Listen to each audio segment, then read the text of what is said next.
Hello दोस्तों, मैं आपके साथ में मनीषा झा लेकर आई हूं आपके लिए एंटरटेनमेंट का डबल डोज।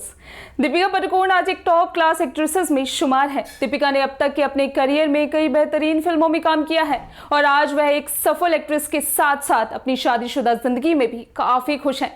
लेकिन दीपिका की जिंदगी में सब कुछ हमेशा ऐसा नहीं था, बल्कि दीपिका की जिंदगी में भी बुरा वक्त का दौर था जब उन्हें यह जिंदगी बेकार लगने लगी थी और वह अंदर से टूट गई थी। और वह दौर था उनके डिप्रेशन का, जिसके बारे में हाल ही में एक बार फिर से दीपिका ने डिप्रेशन से जुड़े अपने अनुभव को साझा किया है। बता दें कि दीपिका पादुकोण कुछ साल पहले डिप्रेशन का शिकार हुई थी और इस बात को एक्ट्रेस कई बार स्वीकार भी कर चुकी है। साल 2014 के आसपास दीपिका डिप्रेशन का शिकार हुई थी। आपको बता दें कि अब एक बार फिर एक्ट्रेस ने डिप्रेशन से जुड़े अपने अनुभव को सबके सामने साझा किया है। टाइम्स ऑफ इंडिया की खबरों के अनुसार एक्ट्रेस का कहना है कि जिन दिनों वह डिप्रेशन से जूझ रही थी तब उनके रोने के अंदाज से उनकी मां उनका दर्द समझ गई थी। एक्ट्रेस के अनुसार उस वक्त उनकी मां समझ गई थी कि वो ब्रेकअप या स्ट्रेस से ज़्यादा बड़ी मुसीबत में है।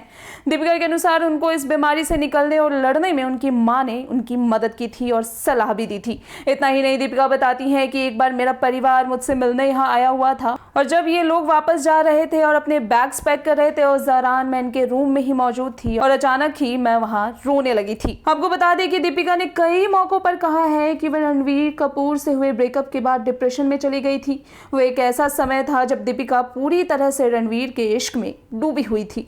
हालांकि अब सालों बाद दोनों अच्छे दोस्त हैं और साथ में काम भी करते हैं। ऐसे में दीपिका जहां अब रणवीर सिंह से शादी कर चुकी है तो वहीं रणवीर कपूर आलिया भट्ट से शादी करने वाले हैं।